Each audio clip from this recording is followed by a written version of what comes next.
paz. Mais uma vez aqui, pelos espaços dos amigos de nosso lar, aqui da nossa querida irmã Débora, para trabalhar aqui, como nós estamos trabalhando, o livro Obreiros da Vida Eterna, a fim de aprendermos com André Luiz sobre vários aspectos, alguns tipos de informes que nos, pelo menos, abrem a nossa mente para uma realidade que nos ocorrerá após a desencarnação e durante a própria desencarnação, porque essa obra, ela nos apresenta 5 casos específicos de desencarnação, processos desencarnacionistas, né?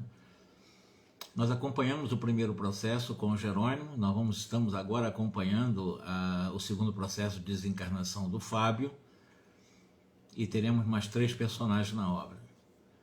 E ainda dando sequência como aconteceu a desencarnação do Fábio, como personagem da obra,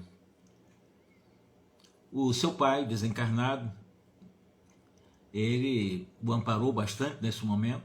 É importante dizer que os parentes nossos, durante o processo desencarnatório, tendem a estar próximo de nós. Dimas teve a mãe dele acompanhando, o Fábio tem o seu pai acompanhando o processo desencarnatório. O seu pai estava aplicando passes nele para anestesiar as dores decorrentes dessa, digamos assim, essa diferenciação vibratória ou dimensional. Tu sai de uma dimensão e, a partir da ruptura do laço, você entra em outra dimensão, para que isso não seja um choque.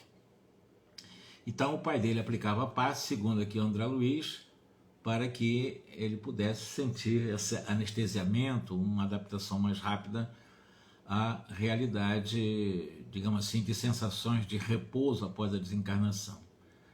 Em seguida, houve uma complexa operação magnética sobre os órgãos vitais da respiração, onde houve uma ruptura importante. Fábio tossiu numa fração de segundo, o sangue fluiu-lhe a boca de golfadas. A dona Mercedes, sua esposa, levantou-se assustada, mas o Fábio, falando dificilmente, tranquilizou-a. Pode chamar o médico, entretanto, Mercedes, não se preocupe não, é justamente o meu fim agora. Isso ele, o Fábio, com a Mercedes, sua esposa.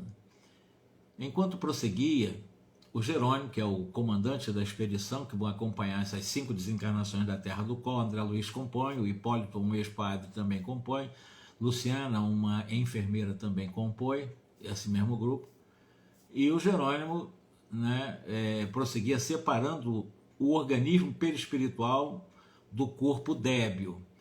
A dona Mercedes pediu o socorro de um vizinho que saiu prestativo em busca de um médico especialista. E ele teve tuberculose, estava morrendo de tuberculose.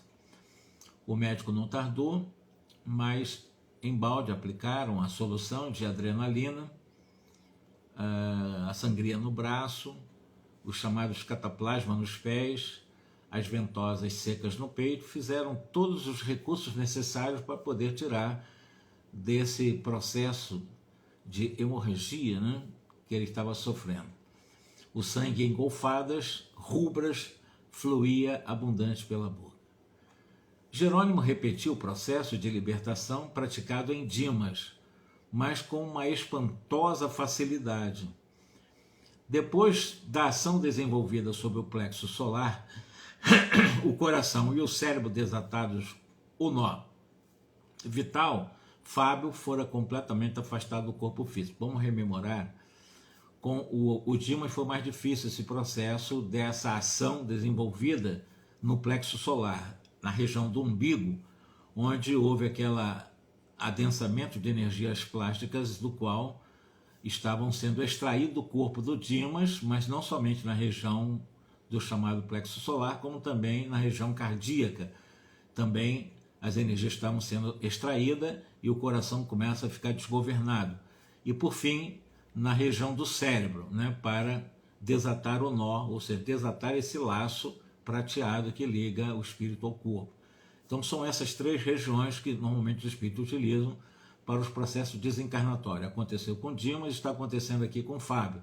E é isso que ele está lembrando, né? Então, foi muito mais fácil com o Fábio do que com o Dimas, por várias questões, inclusive questões familiares.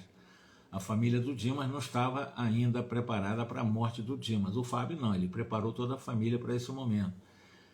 Então, todo o processo de extração das energias a partir da região umbilical, do coração e do cérebro foi com muita facilidade, né? E ele se afastou completamente. O Dimas ainda ficou ligado ao corpo. Tanto é que até no cemitério o Jerônimo precisou aplicar passes longitudinais para que pudesse retirar os últimos resíduos de fluidos vitais do corpo dele para não serem, digamos assim, assumidos por espíritos vagabundos, vamos dizer assim, que vivem nos cemitérios atrás de fluidos vitais ou de resíduos de fluidos vitais de corpos que estão exumados. Por fim, brilhava aquele cordão fluídico prateado com uma formosa luz. Então veja a desencarnação do Fábio, completamente diferente do Dimas. E o Dimas foi um grande trabalhador espírita. O Fábio, ele é um grande estudioso, viveu muita pobreza, viveu uma dificuldade material muito grande. E com tuberculose desde criança, ele sempre sofreu graves problemas na área do pulmão, até ligado à vida passada dele, quando ele foi muito rígido com os escravos, como um ex-fazendeiro, né, ligado, herdou grandes parcelas de terras na região fluminense do Rio de Janeiro. Lá. Por fim, quando ele se desliga, aparece esse brilho, né, nesse cordão fluídico prateado. Amparado por Silveira, que é o seu pai, Fábio descansava sonolento, sem consciência exata da situação. Embora uma desencarnação tranquila, mas ele já não sabia se era o sono, se estava em sonho, se já tinha se desencarnado. Apenas uma hora depois da desencarnação, o Jerônimo cortou o apêndice luminoso, esse laço que prende a partir do cérebro, né, na região sobretudo do cérebro, o perispírito. Aí disse, está completamente livre. O pai, enternecido, que é o Silveira, depositou sobre a fronte do seu filho desencarnado, em um brando sono, um beijo repassado de amor, e entregou-o a Jerônimo, advertindo ou asseverando: não desejo que ele me reconheça imediatamente.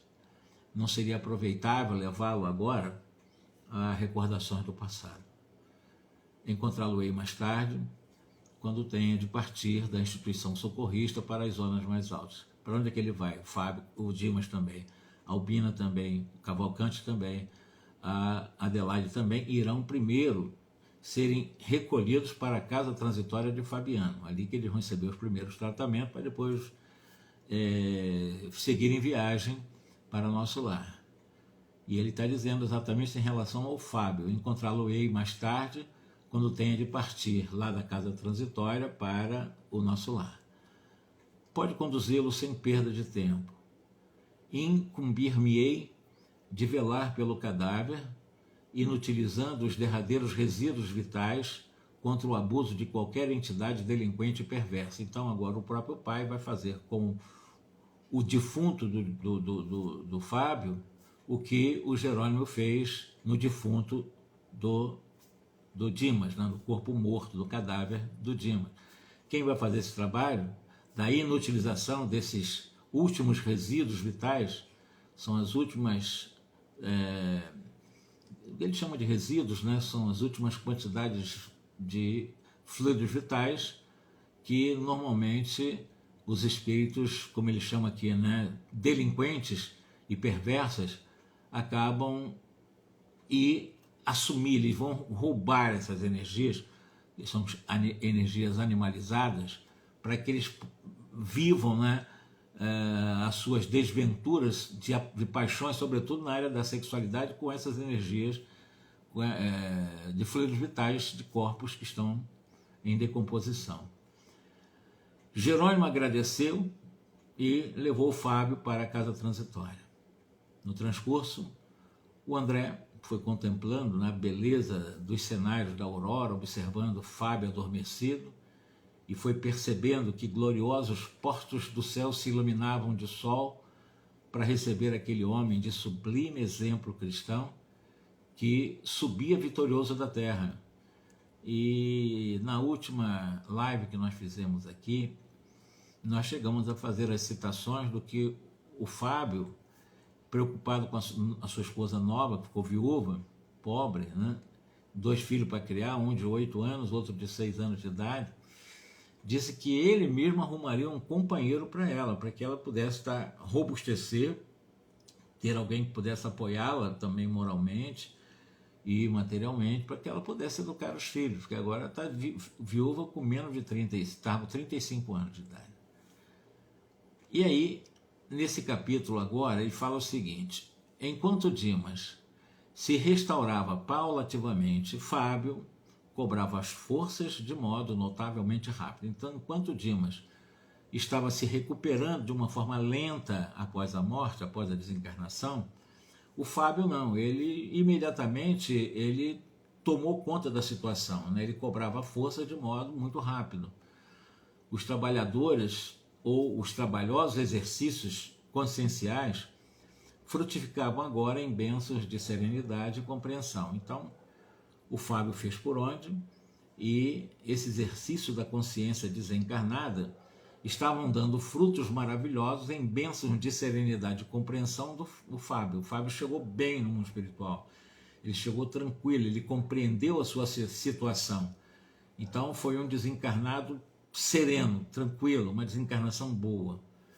Dimas e Fábio repousavam na casa transitória.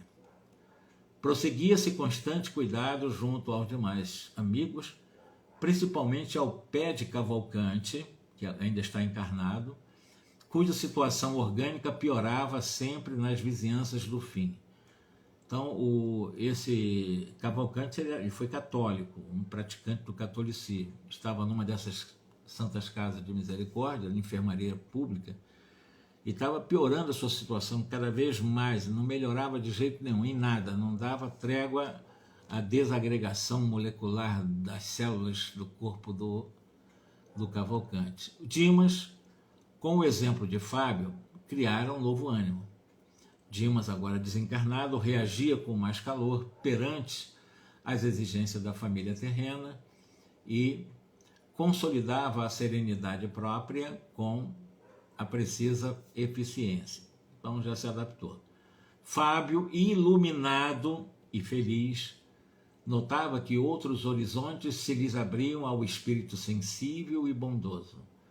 Podia levantar-se à vontade, transitar nas diversas sessões em que se subdividiam os trabalhos do Instituto, que é a Casa Transitória, bastante interessado nos estudos referentes aos planos elevados do universo, sem fim. Ele experimentava tranquilidade. Não era um gênio das alturas, não completara as suas necessidades de sabedoria e amor. Entretanto, Fábio ele era um servo distinto, em posição invejável pelos débitos pagos e pela venturosa possibilidade de prosseguir a caminho de altos e gloriosos cumes do conhecimento. Ele está dizendo aqui que o Fábio conseguiu resgatar a última encarnação dele, sobretudo, como ele era muito rígido com os escravos, reencarnou em condições terríveis, né? Estudou nas melhores escolas como filho de fazendeiro, e nessa encarnação como Fábio viveu em favelas no Rio de Janeiro, uma vida muito modesta, economicamente extremamente limitada, e desde criança apresentava esses problemas nos pulmões, problemas de tuberculose. E um outro problema também, porque ele desde cedo teve que trabalhar. Ele tinha vontade de estudar, mas ele tinha que ganhar o pão. Então, 13, 14 anos, começou a trabalhar, ele tinha vontade de... O pai dele conta para o Jerônimo quantas vezes viu seu filho, né, boca aberta, querendo estar na escola estudando, mas tinha que trabalhar. Lembrando que na vida anterior ele chegou a ir para a Europa, inclusive, estudar na França. Mas como ele foi rígido demais com os escravos, ele teve que resgatar essa dívida dele com, inclusive, o processo de tuberculose.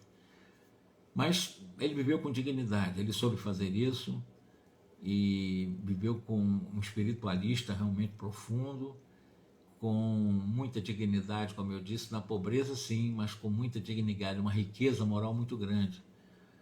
Entretanto, ele era servo distinto, numa posição invejável pelos débitos que ele pagou. Como eu disse, na última existência dele como fazendeiro nas terras fluminenses. Zenóbia, que era chefe da casa transitória, gostava de ouvi-lo nos rápidos minutos de lazer e frequentemente manifestava a Jerônimo as suas agradáveis impressões a respeito do próprio Fábio. Então a própria Zenóbia gostava de ouvir exatamente as falas do Fábio.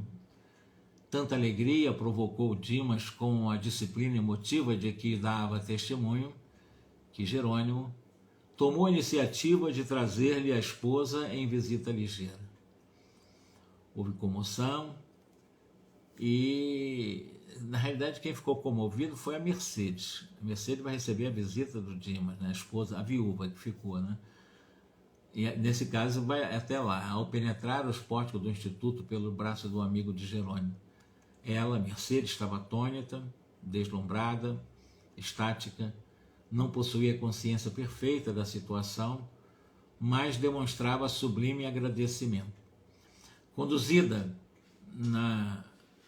no recinto, né, na câmara onde estava o Dimas, né, ele estava esperando e ela se ajoelhou perante ele. Fábio, sorridente, disfarçando a forte emoção, dirigiu-lhe palavras exclamando: levante-se, por favor. Nós comungamos agora na felicidade da imortalidade, nós somos imortais. E Mercedes, a esposa, porém, inebriada de ventura, fechara-se em um compreensível silêncio, porque ela estava agora, nesse momento, dormindo, fora do corpo, semi-emancipada do corpo, visitando o Dimas lá na casa transitória.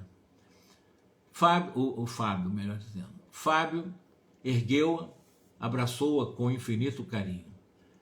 Não se amedronte que, com essa viuvez, minha querida, estaremos sempre juntos. Lembra-se do nosso acordo derradeiro? O acordo foi o seguinte, que ela deveria procurar um companheiro para poder ajudar a criar as crianças, os filhos, como eu disse, de 8 e de 6 anos de idade. Então ele agora desencarnado, conversando com ela fora do corpo, ela que está dormindo agora, está fora do corpo, emancipada do corpo, está relembrando a ela, né, do acordo, esse último acordo. E o Fábio perguntou se ela se lembrava, ela disse que lembrava sim, e queria notícia dos seus dois filhinhos, né? Mercedes, diz ele, mostre-me sua alegria vitoriosa. E Mercedes disse, chorando, mas de alegria: Fábio, eu estou agradecendo a Jesus a graça que me concede. Eu como sou feliz, tornando a vê-lo nesse momento. Os nossos pequenos estão bem. Lembramos-nos de você incessantemente, todas as noites. Reunimos-nos em oração, implorando a Deus, o nosso Pai, conceda a você alegria, conceda a você muita paz. Quero avisá-lo, prosseguiu Mercedes, de que já estou trabalhando. Ela já arrumou um emprego. O senhor Frederico, o nosso velho amigo, ele me deu o emprego. Carlindo vela pelo nosso irmão, está cuidando enquanto ela trabalha. O Carlindo, enquanto eu me ausento, né, de nada nos falta no sentido material. Temos apenas. E ela fica na reticência, né? E Mercedes interrompeu nas expressivas reticências, receosa talvez de ofender o Fábio. E o Fábio pediu continue, pode continuar falando. Não se zangará? Disse Mercedes, reanimando-se. Se eu reclamar contra as saudades imensas que eu estou sentindo de você? Em nossas refeições e preces há um lugar vazio que é seu, Fábio. Isso é Mercedes falando para ele. Creia, porém, que faço o possível por não feri-lo. Coloquei mentalmente a presença de Jesus em o nosso Mestre invisível, onde você sempre esteve. E desse modo, a sua ausência em casa está completada, está cheia da confiança fervorosa nesse amigo certo que você me ensinou a encontrar. Fábio, não obstante a elevação que o caracterizava, desenvolveu visível esforço para não chorar. Fazendo-se otimista, disse: não apague a luz da esperança.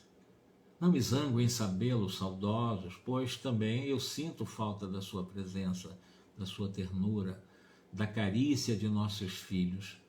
Mas eu ficaria contrariado se soubesse que a tristeza absorveu o nosso ninho alegre. Tenha coragem, Mercedes. Não desanime, não desfaleças. Logo que for possível, retomarei o meu lugar em espírito.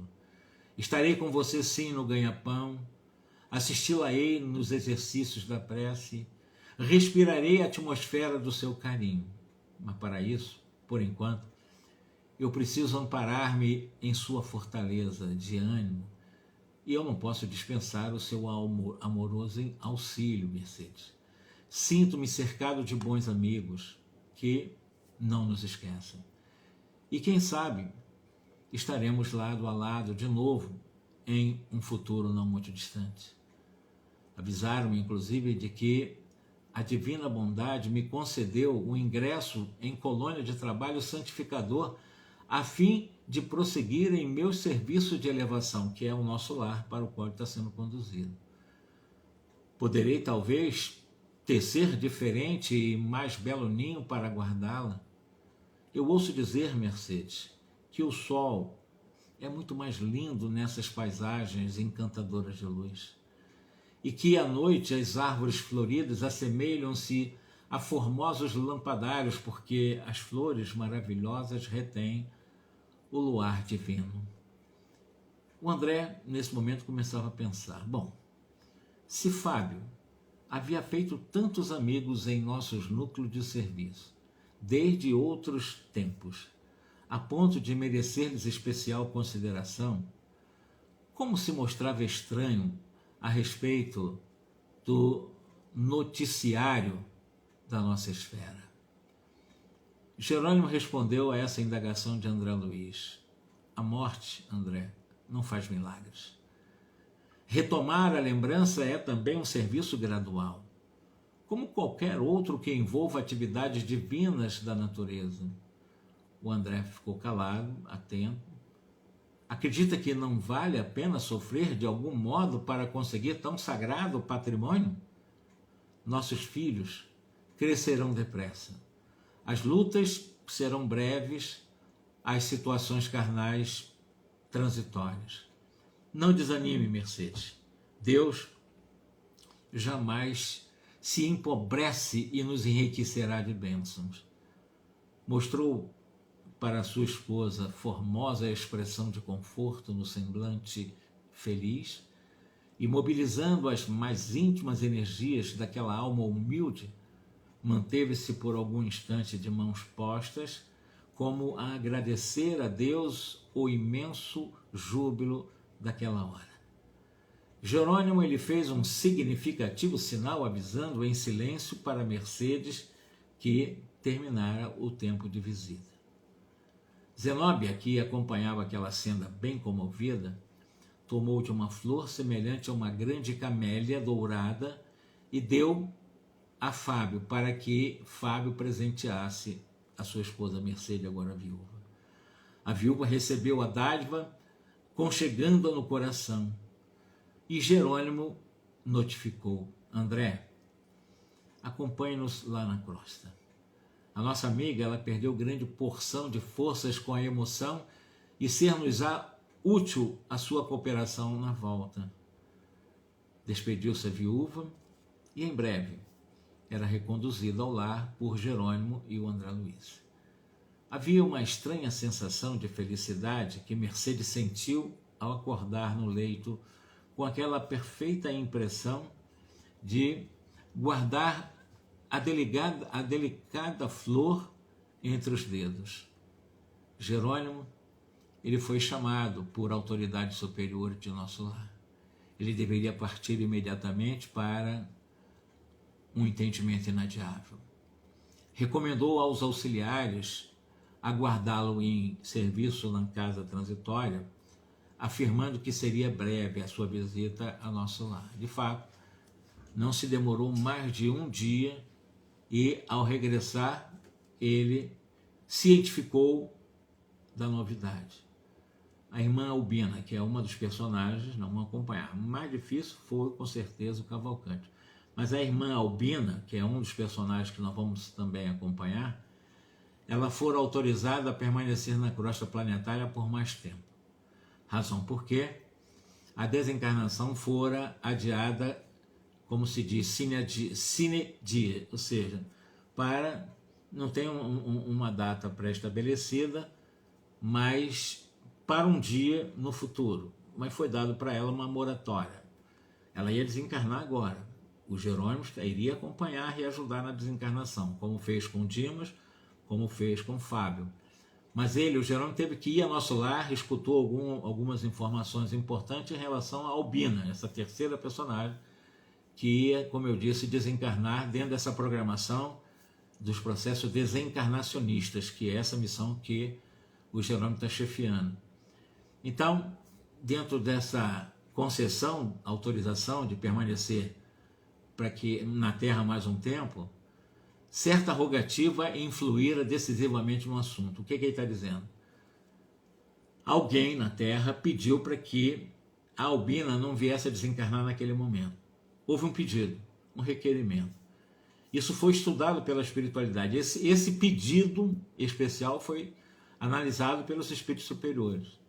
E depois de analisar um pedido para que a Albina ficasse um pouco mais de tempo na Terra, a espiritualidade aceitou essa ideia e tirou aquela missão, ou seja, Jerônimo, não é o momento então de nós promovermos a desencarnação da Albina. Agora não, vamos deixar para outro momento, para outra data, não vai ser agora. Então ela recebeu uma moratória. Aí nós vamos ver quem é que fez o pedido, por que fez o pedido. O interessante é isso. Entrar em jogo uma imperiosa exigência que o nosso lar examinara com a devida consideração. Em vista disso, renovara-se o programa da missão que trazia, que era acompanhar 5 desencarnações. Ao invés de auxílio para a liberação de Albina, receberia forças para se demorar na crosta. Então, aí ele não faria exatamente aquela energização para a ruptura do laço prateado para tirar a Albina. Ao contrário, a energização foi para mantê-la no corpo ainda por um período. Foram até a casa dela, proporcionando-lhe ao organismo os possíveis recursos magnéticos. Por que se modificaria, ou se modificara, por que houve uma decisão de tamanho relevo, assim, uma moratória? Por que ela conseguiu? Por que ela mereceu uma moratória, já que ela ia desencarnar agora? Quem possuía, afinal, tanto poder na oração para ter uma influência nas diretivas de nosso lar e dizer, não, deixa ela um tempo aí na Terra? Quem é que fez essa prece? Quem é que fez esse pedido para influenciar de uma forma direta em procrastinar, ou seja, para adiar a desencarnação da Albina? Seria justo esse adiamento? Pergunta o nosso irmão André Luiz. E por que motivo determinava, ou determinada súplica, determinada prece, determinado pedido, né, impunha uma renovação de um roteiro a seguir? Por quê? Jerônimo, percebendo as indagações que se entrechocavam no cérebro de André Luiz, ele já se antecipou e disse por André Luiz, André, não se turbe não, tá? Não se turbe não. Você vai saber de tudo no momento oportuno. E traçando uma sintética programação de serviço, acrescentou a essa conversa. Vamos, Hipólito, Luciana, velarão pelos nossos convalescentes. Então, o padre Hipólito e mais Luciana ficarão tomando conta do Dimas e do Fábio. André Luiz e o Jerônimo viriam para a Terra agora com uma nova missão em relação à Albina, que era para desencarnar, está no grupo da desencarnação, mas foi pedido, alguém fez uma prece para que houvesse uma moratória e a espiritualidade está concedendo essa moratória. Isso está intrigando o André Luiz. Em caminho, porém, André não resistiu e quis saber do motivo da moratória de Albina. E o Jerônimo esclareceu o seguinte, a medida não deve provocar admiração. Ninguém senão Deus detém os poderes absolutos.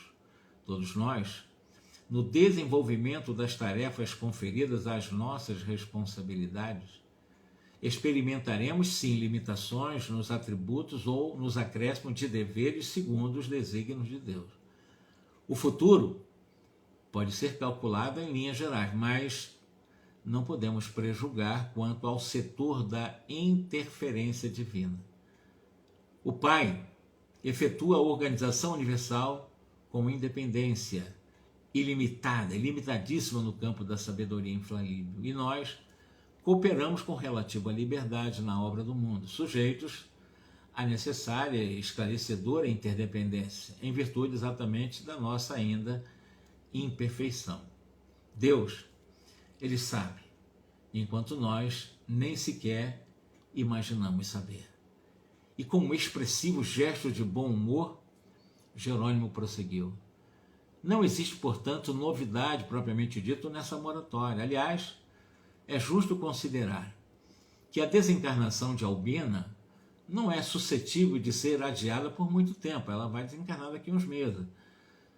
O organismo que a serve está gasto e a nova resolução destina-se apenas a remediar difícil situação de modo a trazer benefícios para muita gente. Então, essa moratória não é salvando a Albina para nos desencarnar nesse momento, é porque a manutenção da vida da Albina na Terra vai trazer benefícios para muitas pessoas ligadas a ela.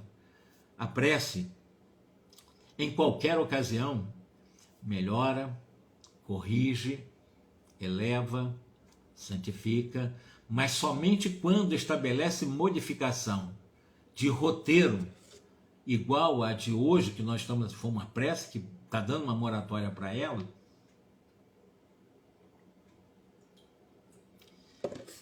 exatamente,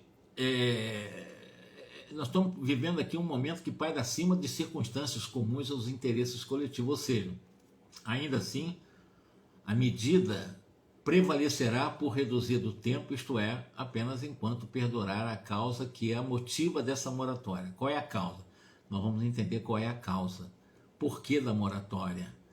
André, ele recordou uma experiência anterior, que está, normalmente nós vamos analisar no capítulo 7 de Missionários da Luz, em que ele observara um certo irmão recebendo alguns dias de acréscimos à existência no corpo para poder solucionar problemas particulares e compreendeu a alteração que havia. Ou seja, foi um caso que teve uma grave problemática cerebral, esse caso aí, do Missionários da Luz, em que foi utilizado inclusive uma pessoa encarnada ainda, né, as energias dele, para que pudesse haver recomposição de um aneurisma, né, que ele tinha levado aquele ser desencarnar naquela noite, e a pedido da mãe dele, uma oração da mãe desse, pediu para que ele ficasse um tempo, um pouquinho mais, alguns meses, para resolver problemas graves, particulares, e que ele não morresse naquela noite. Ele praticamente estava mais morto do que vivo, está lá em Missionário da Luz.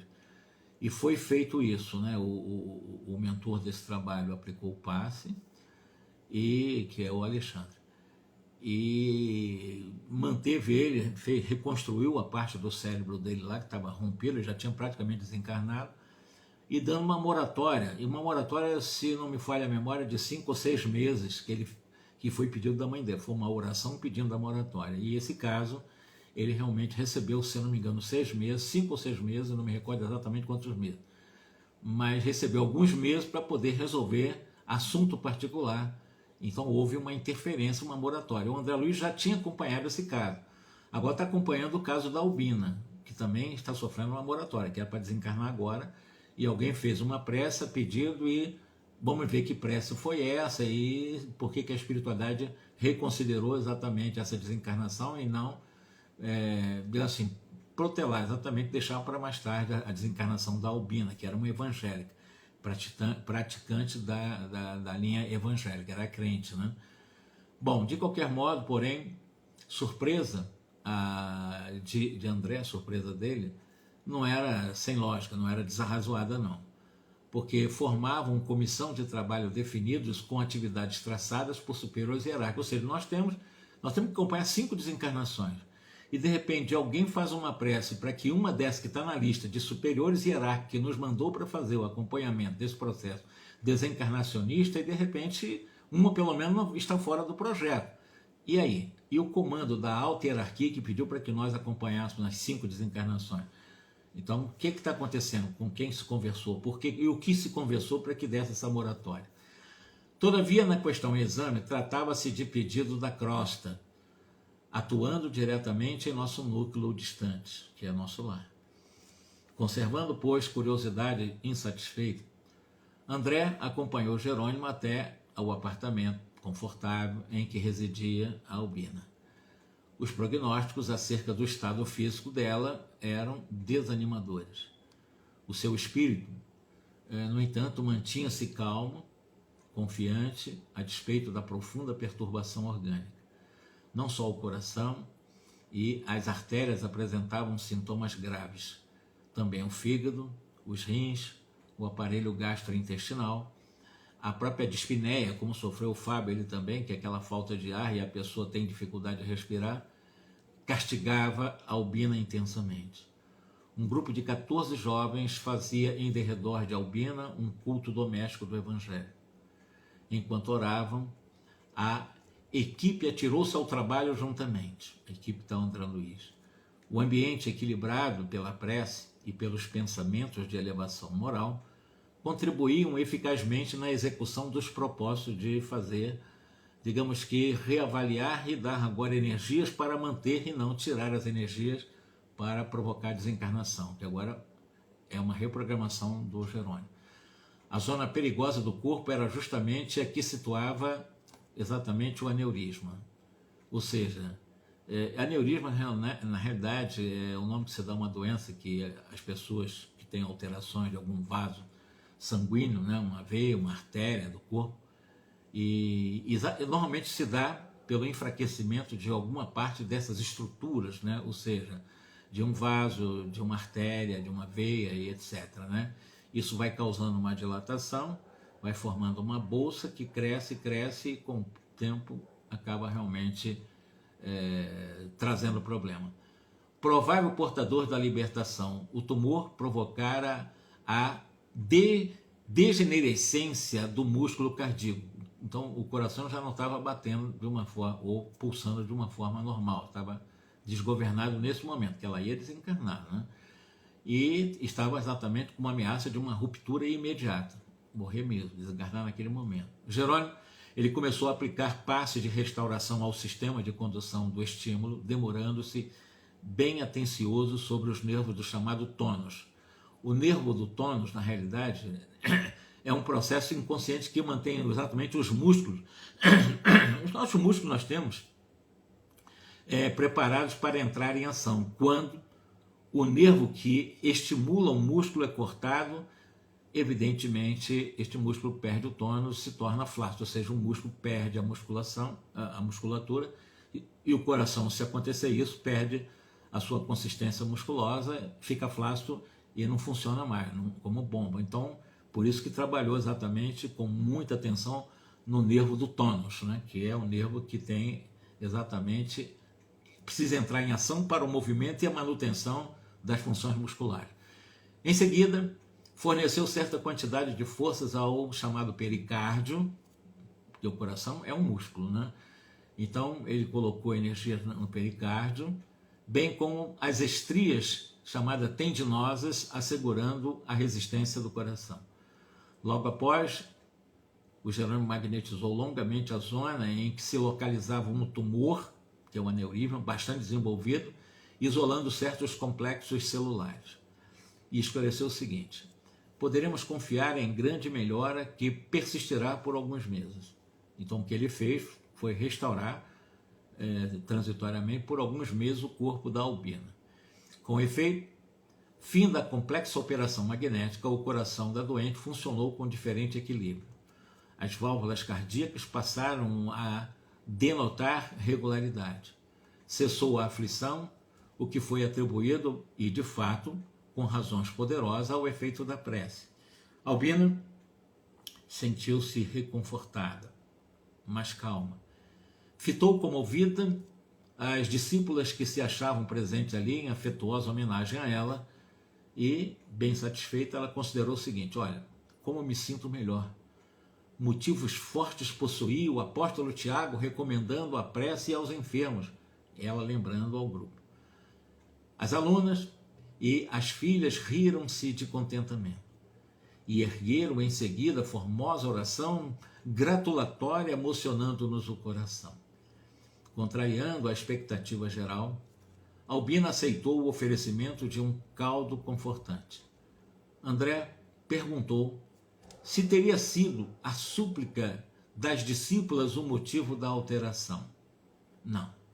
Não é bem isto, explicou Jerônimo. A intercessão das meninas, claro, trouxe-lhe uma cota natural de benefícios comuns, sem dúvida nenhuma. No entanto, é importante notar que Albina já cumpriu tarefa junto delas. Deu-lhes o que pôde, devotou-se quanto devia.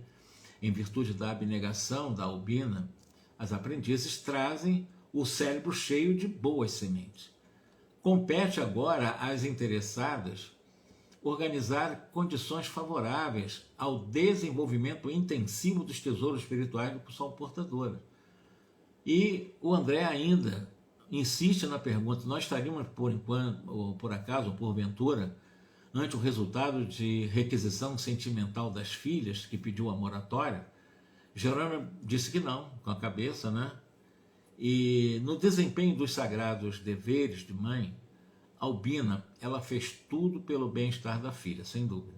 Desvelou-se quanto lhe era possível por elas, perdeu compridas noites de vigília, encheu laboriosos dias de preocupação absorvente e redentoras, educou-as carinhosamente, encaminhou-as na estrada da bondade e, sobretudo, ao prepará-las para a vida, entregou-as ao Pai eterno sem egoísmo destruidor. O trabalho materno foi completamente satisfeito no caso de Albina. Ela foi uma excelente mãe. Doravante cumpre às filhas agora seguir os exemplos, modelando-lhes a conduta. Modelar é coisa extraordinária, porque Jesus é modelo. Jesus não tem que ser imitado, Jesus tem que ser modelado. Os nossos pais, quando dão um bom exemplo, precisam ser modelados, né, em termos de conduta. Os bons pensamentos de Lloyd e Eunice, que são as duas filhas, envolvem-na toda em repousante atmosfera de amor. Entretanto, não seriam as rogativas filiais incircunstanciais como esta que modificariam o roteiro das autoridades superiores no cumprimento das leis divinas. Ou seja, não seria a prece dessas jovens, das alunas, porque ela era professora, das próprias filhas, que traria essa moratória. Não foi isso. É isso que ele está dizendo. Não foi por causa disso que ela não desencarnou agora. Foi dada uma moratória por uns meses. É isso que ele está dizendo para o André Luiz. É claro que as súplicas de ambas partem de esfera de serviço perfeitamente atendidas pela Albina, de modo algumas filhas poderiam retê-la, fazendo por mais que fizesse prece. Albina, sentindo-se confortada pela repentina melhora, dirigiu-se à filha mais velha, perguntando: Lloyd, acredita você na possibilidade de trazerem o Joãozinho até aqui? Aí nós vamos ver quem é Joãozinho. A interrogação enternecida seguiu-se plena aprovação da filha, Lloyd, e o telefone tilintou chamando alguém. André, em breves momentos, você receberá a chave do problema. Você vai ver por que ela recebeu essa moratória. Mãe e filhas voltaram a permanecer a sós conosco, junto de outros amigos espirituais que se dedicavam no compartimento à tarefa de auxílio, inclusive a simpática irmã que nos acolhera lá na casa, né? Na visita inicial, falando, aliás, da probabilidade de prorrogação. Processavam-se com extremado carinho e serviço de assistência, quando cavalheiro bem posto deu entrada, conduzindo um menino miúdo de 8 anos presumíveis. Varando a porta do quarto, o pequenino mostrou-se cônscio do lugar em que se achava, cumprimentou as senhoras respeitosamente, voltou-se de olhos ansiosos para a enferma, beijando-lhe as mãos com indescritível ternura. Albina rogou a Deus o abençoasse e o menino perguntou: vovó, como a senhora vai? Designando, Jerônimo esclareceu: a súplica dessa criança, netinho, alcançou-nos a colônia espiritual e modificou-nos o roteiro. Foi essa criança que orou e que mudou o roteiro, porque eu vim para fazer a desencarnação da Albina. Fui chamado para nosso lar e lá me deram exatamente uma nova ordem, que é para manter a Albina, por causa de um pedido especial, de uma oração especial. Quem fez a oração? Foram as filhas? Foram as alunas? Não. Foi esse menino. A súplica dessa criança alcançou a colônia espiritual nosso lar e modificou o roteiro desse processo desencarnacionista da Albina. E o André ficou o quê? Ele ficou realmente assim surpreendido. Jerônimo assim, continuou, não, esse menino, ele não é neto consanguíneo da Albina, embora se considere como tal.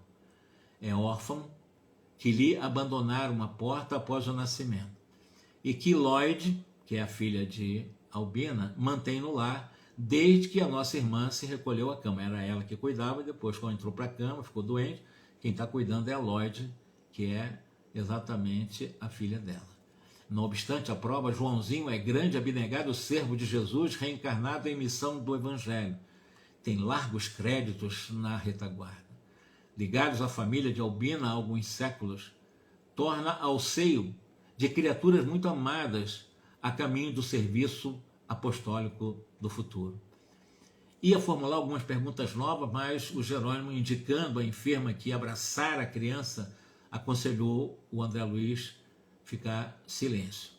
O diálogo entre ela e o pequeno adquirira encantador suavidade. Tenho passado mal, meu filho, exclamava ela, né, para o menino. Oh, vovó, tornou o rapazinho, olhos radiantes de fé. Eu tenho rezado sempre para que a senhora fique de boa depressa. Tem fé? Confio em Jesus. E na última vez em que estive na igreja, eu pedi a todos me ajudarem a rogar ao céu pela sua saúde. E se Deus me chamar, diz Albina para ela. Os olhos se lhes emudeceram, mas acentuou em voz firme. Precisamos da senhora neste mundo. Albina abraçou, beijou com meiguice maternal e prosseguiu. João, eu tenho sentido muita saudade de seus hinos na escola. Você tem louvado o Senhor pontualmente, porque ela era evangélica, né? Tenho. Cante para mim, meu filho. E o pequeno sorriu, jubiloso por haver encontrado motivo de alegrar aquela doente querida, e indagou com muita naturalidade. Qual louvor? E Albina pensou e disse, Jesus sendo meu. É o título desse louvor. O menino modificou a expressão fisionômica, entristeceu-se instantaneamente, mas colocando-se junto ao leito na postura do crente submisso, ergueu os olhos ao alto e começou a cantar o antigo e delicado hino das igrejas evangélicas. Expressava-se em voz tão dorida que o hino parecia amarguroso lamento. Finda a primeira quadra, esforçou-se para continuar, mas não conseguiu. Profunda emoção sufocou-lhe a garganta, as lágrimas saltaram-lhe espontâneas. Tentou em vão fixar Lloyd, que é a madrasta, né, a mãe que está cuidando dele, para ganhar coragem. E reparando que a sua comoção contagiara a família, precipitou-se nos braços da doente e gritou com força: não, vovó, não. A senhora não pode ir agora para o céu. Não pode? Deus não deixará. Albina recolheu carinhosa, feliz. Que é isso, João? Que é isso? E o próprio André Luiz observou, puxa vida, que coisa maravilhosa, né? Observei a mim mesmo e só então reconheci que eu também chorava. O André Luiz estava chorando nesse momento. Jerônimo, porém, mantinha-se firme, rindo-se bondoso, reafirmou: o menino tem razão. Albina não irá mesmo desta vez. Atendendo minha curiosidade, entrou em explicações finais advertindo: que nota você de particular?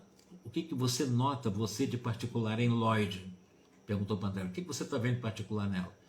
Recorrendo a observações que já levaram a efeito, respondi sem hesitar: reparo que aguarda alguém, uma filhinha que já entrevimos. Desde o primeiro encontro verifiquei que está em período ativo de maternidade em véspera da chamada de dar à luz. Então, Lloyd estava grávida. e perto de dar à luz. Isto mesmo, confirmou o Jerônimo. A prece de João é importante porque se reveste de profunda significação para o futuro. A menina, em processo reencarnacionista, ela é abençoada companheira de muitos séculos, do Joãozinho.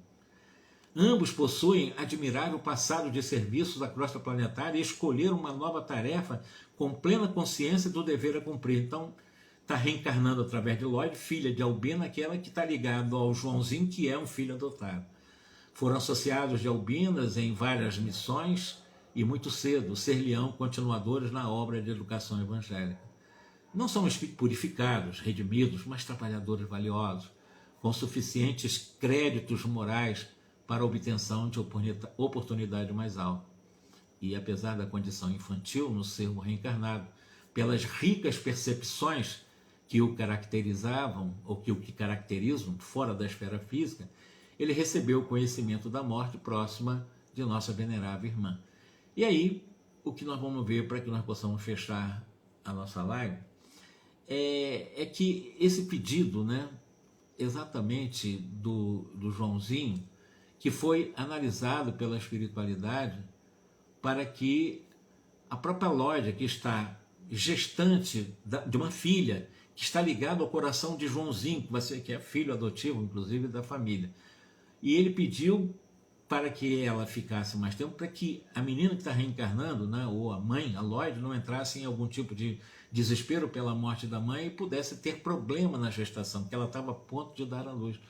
Então ele fez o pedido para que a Albina ficasse mais tempo na Terra, para que esse parto não viesse a ter problema. E a espiritualidade considerou tudo isso, por isso está dando a moratória. Por isso que o Jerônimo aplicou as energias para a recomposição das funções cardíacas e todas as demais funções orgânicas, para que ela pudesse sobreviver um pouco mais, e o parto e o pós-parto também, porque tem aquelas crises pós-parto das mulheres, né, pudesse ser mantida tranquila e não houvesse uma afetação direta, nesse caso, na menina que está nascendo, né, seria a neta de Albina, e está ligado ao coração do Joãozinho, que é um filho adotivo. Então foi a prece dele que a espiritualidade superior reprogramou essa visita do grupo liderado por Jerônimo para que ela, nesse momento, não desencarnasse, porque ele pediu. Não foi porque os grupos pediram, porque as filhas pediram, não. Ele pediu. Tem muito crédito. Ele não é um espírito iluminado, mas tem crédito, é trabalhador. Está ligado à menina que está reencarnando. E um pedido tão especial que foi ouvido, porque nós falamos de uma criança de 8 anos, mas não é uma criança de 8 anos. Ali tem um espírito envelhecido, com uma ficha enorme de trabalho, do qual tem seus créditos e seus méritos. E daí, o pedido dela, né, exatamente, valeu muito, e nesse requerimento a espiritualidade considerou: Jerônimo, vem cá. Jerônimo foi lá. Essa aqui nós não vamos fazer, pelo contrário, você vai refazer a saúde dela para durar mais uns meses em função desse quadro, desse pedido do Joãozinho, e foi isso que aconteceu. E aí, evidentemente, é o que nós aprendemos aqui nesse momento, nesse processo de moratória, no caso de Albina. Nós vamos acompanhar um caso muito, muito complicado do Cavalcante, vocês vão ver, é um outro tipo de desencarnação, ela não desencarnou, mas o Cavalcante vai desencarnar também, e também vocês vão ver também em outras lives como é que vai ser a desencarnação do Adelaide, né? É um espírito também superior e foi acompanhado por Bezerra de Menezes, conforme aqui na obra consta. Que Jesus nos abençoe, muita paz, um grande abraço para todos.